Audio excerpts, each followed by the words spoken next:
আজকে পবিত্র কোরআন শরীফের 5 নম্বর সূরা সূরা মায়দার 1 নম্বর আয়াত থেকে 5 নম্বর আয়াত পর্যন্ত বাংলা অনুবাদ আপনাদেরকে শোনাবো এবং কিছু গুরুত্বপূর্ণ বিষয় নিয়ে আলোচনা করব। চলুন শুরু করি।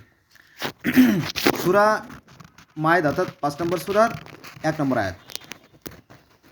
হে বিশ্বাসীগণ, তোমরা কৃত অঙ্গীকার পূর্ণ করবে।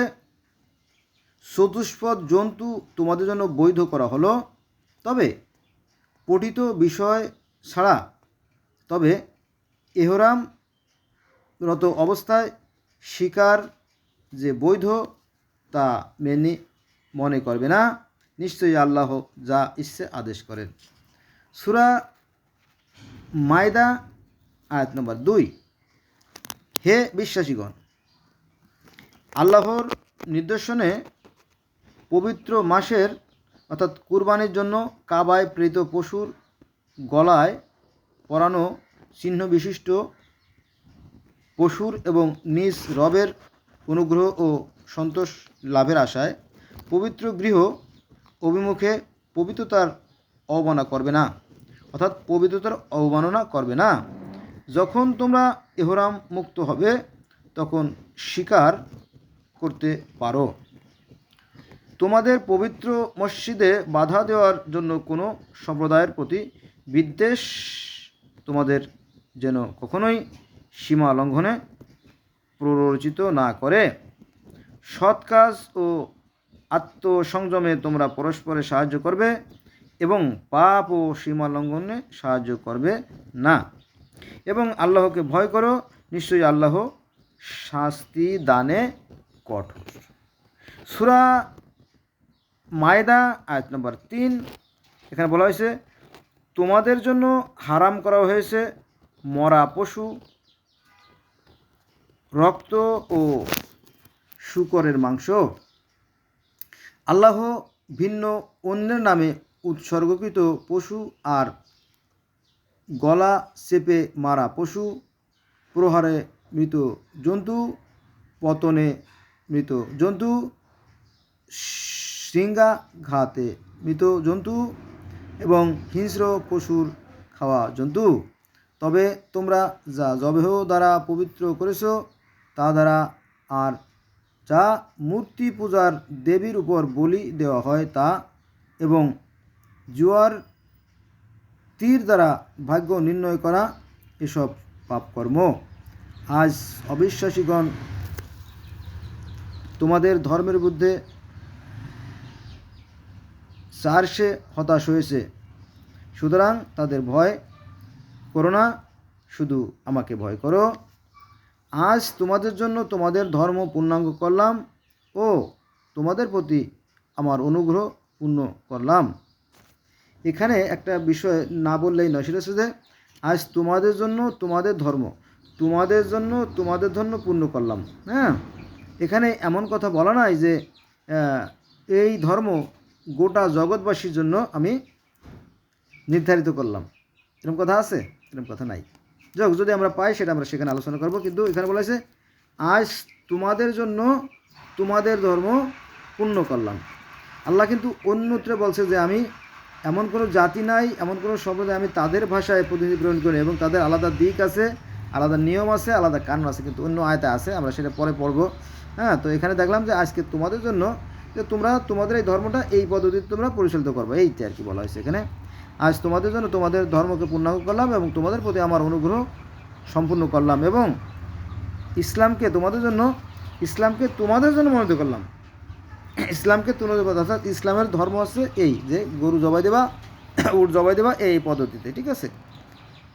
এটা সমগ্র বিশ্ববাসীর জন্য, সে কথা কিন্তু এখানে নাই। কিন্তু ভালো করে খেয়াল রাখবেন, এটা নিয়ে আবার ঝামেলা করেন না আর কি। হ্যাঁ, যে আমারটাই বড়, অন্যটা ধর্ম না, না। তো ইসলামকে তোমাদের জন্য মনোনীত করলাম আর কি। এই ইসলাম শব্দটা কিন্তু নিয়ে অনেক তোড়পাড় হয়। এই জিনিসটা, এই ব্যাপারে দু একটা কথা বলা দরকার, যে এই যে আপনার যে ইসলামকে তোমাদের জন্য মনোনীত করলাম, এই কথাটা, এই শব্দটা কিন্তু আরও বহু প্রাচীনতম। যেমন ওম শান্তি, জানেন তো, শুনছেন না? এই শান্তি শব্দটা বা ইসলাম শব্দটা কিন্তু সনাতন ধর্মে আছে।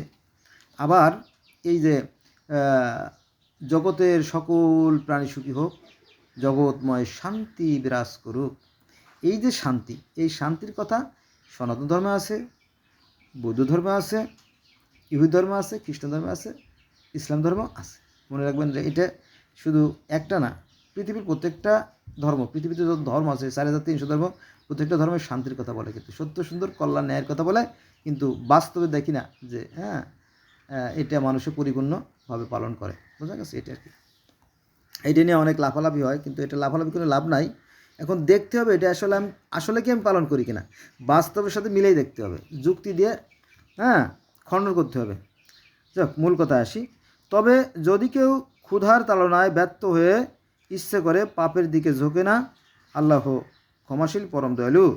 যদি কেউ ক্ষুধার যন্ত্রণায় যদি মরা টরা খায় এরমতি, সেক্ষেত্রে ভিন্ন, সেই কথা বলা আছে আল্লাহ পাক। সূরা মায়েদা আয়াত নম্বর 4, লোকে তোমাকে প্রশ্ন করে তাদের জন্য কি কি হালাল, বলো সমস্ত ভালো জিনিস তোমাদের জন্য হালাল। ভালো জিনিস, এর ভালো জিনিসের ব্যাখ্যা কীভাবে দেবেন? যেটা ভালো, যেটা শরীরের জন্য ভালো, সেটা আর কি। এখানে আপনি প্লাস্টিক খেতে পারবেন না, আপনি মাটি খেতে পারবেন না, আপনি লোহা ইচ্ছে করলে খেতে পারবেন না, তাই না? এগুলো ইচ্ছে করলে খাওয়া যায় না, ঠিক আছে? কাঠ ইচ্ছে করলে খাওয়া যায় না। কাঠ চাবাই দেখছেন? কাঠ, এই যে কাঠ, কাঠ খাওয়া গেলে বনের একটা কাঠও থাকতো না, সব মানুষে খেয়ে ফেলতো, তাই না? এগুলো খাওয়া যায় না। যেগুলো খাওয়ার মতো সেগুলো মানুষে খায়, তাই না? এটা বুঝতে হবে, আর খাওয়ার আগে একটু বুঝে নিতে হবে যে কোনটা আমার শরীরের জন্য ক্ষতিকর, এই কথা। শিকারী পশু যেগুলোকে তোমরা শিক্ষা দিয়েছ, যেভাবে আল্লাহ তোমাদের শিক্ষা দিয়েছেন, এগুলো যা তোমাদের জন্য ধরে তাও খাও, এবং এতে আল্লাহর নাম নেবে এবং আল্লাহকে ভয় করবে, আল্লাহ হিসেব গ্রহণে অত্যন্ত তৎপর। সূরা মায়েদা আয়াত নম্বর 5, আজ তোমাদের জন্য সমস্ত ভালো জিনিস বৈধ করা হলো, যাদের কিতাব দেওয়া হয়েছে তাদের খাদ্যদ্রব্য তোমাদের জন্য বৈধ, ও তোমাদের খাদ্যদ্রব্য তাদের জন্য বৈধ। কিতাব দিয়েছে কাদের? অনেকের। কোরআনে হয়তো কয়েকজনের নাম উল্লেখ আছে, কিন্তু আরও বহুজনকে দিয়েছে, তাই না? আমরা জানি যে পৃথিবীতে 1,24,000 মতো ধরে 2,24,000 নবী রাসূল আসছেন, তো এরা তো আর মশা মারতে আসে নাই, তাই না? এদের সবাই হেদায়েতের বাণী প্রচার করছে, তাই না? প্রথম হয়তো ওই সমস্ত জাতির যারা মহামানব, যারা ধর্ম প্রবর্তক, তাদেরকে হয়তো করা হয় নাই, ওইভাবে লিখিত গ্রন্থ দেওয়া হয় নাই, কারণ তখন তো লিখনী পদ্ধতির আবিষ্কার হয় নাই। লিখনী পদ্ধতির আবিষ্কার হয়েছে তো পরে আইসে, তাই না? তখন আবার তাদের মতো করে তারা, যেমন তাও ধর্মের যে লাওসে, তারপরে আপনার সিন্ত ধর্মের যে প্রবর্তক, তারপরে কনফুসীয় ধর্মের প্রবর্তক কনফুসিয়াস, তারপরে চীনের আরেকটা ধর্ম আছে চীন ধর্ম, তারপরে ওদিকে আমেরিকার সনাতন ধর্ম আছে, আপনার অ্যাজটেক, মায়ান, ইনকা, তারপরে আফ্রিকার ধর্ম আছে ফান ধর্ম, ডগন ধর্ম, জুলু ধর্ম, লুলু ধর্ম, বহু ধর্ম আছে, প্রায় 3, 4, 5, 700 ধর্ম শুধু আফ্রিকাতে আছে। আমেরিকাতে আরও প্রাচীন ধর্ম এখনও আছে টিকে। তারপরে মনে করেন যে সুমেরীয় ধর্ম, মিশরীয় ধর্ম, ব্যাবিলনীয় ধর্ম, এরভাবে বহু বহু ধর্ম আছে, ডগন ধর্ম, তারপরে গ্রিক ধর্ম, রোমান ধর্ম, তারপরে পার্সি ধর্ম, তারপরে এই যে ধর্মগুলো, এদেরও ধর্মগ্রন্থ প্রথমে ছিল না, পরে যখন সময়ের পরিবর্তনের সাথে সাথে লিখনী পদ্ধতি আবিষ্কার হয়েছে, তারপরে মানুষ এটা কি লেখা শুরু করছে। তো তাদের প্রতিও শ্রদ্ধা রাখা উচিত। এখন মূল বিষয় হচ্ছে যে তারা খারাপ কিছু লেখছে কিনা, সেই জিনিসটা আমাদের দেখতে হবে আর কি। সেই কথা কোরআনে চলে আসছে, যাদের কিতাব দেওয়া হয়েছে। নবী মুহাম্মদ সাল্লাল্লাহু আলাইহি ওয়াসাল্লামকে কিতাব দিছে? নবী মুহাম্মদ সাল্লাল্লাহু আলাইহি ওয়াসাল্লামকে কিতাব দেওয়া হলো, বা এই কিতাব, তাই না? এরকমটি লেখা আছে যে নবী মুহাম্মদ সাল্লাল্লাহু আলাইহি ওয়াসাল্লামকে কিতাব দেওয়া হয়েছে, এটা সম্ভবত নাই আর কি, পাবেন না।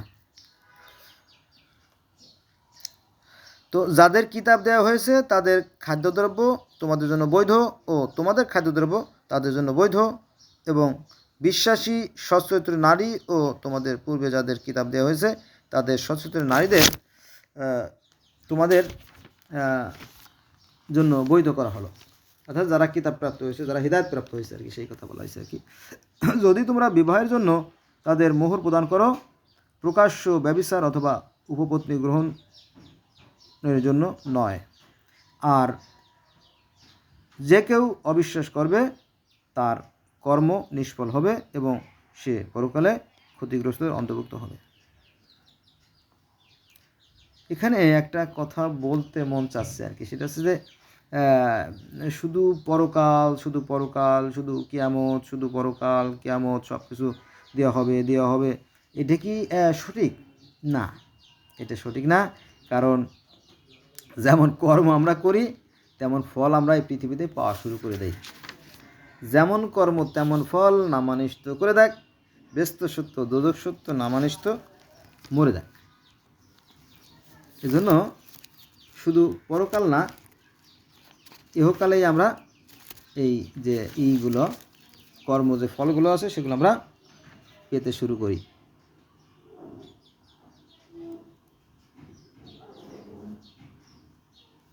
বুঝছেন? এজন্য আমাদের কি করণীয়? বিবেককে কাজে লাগানো দরকার।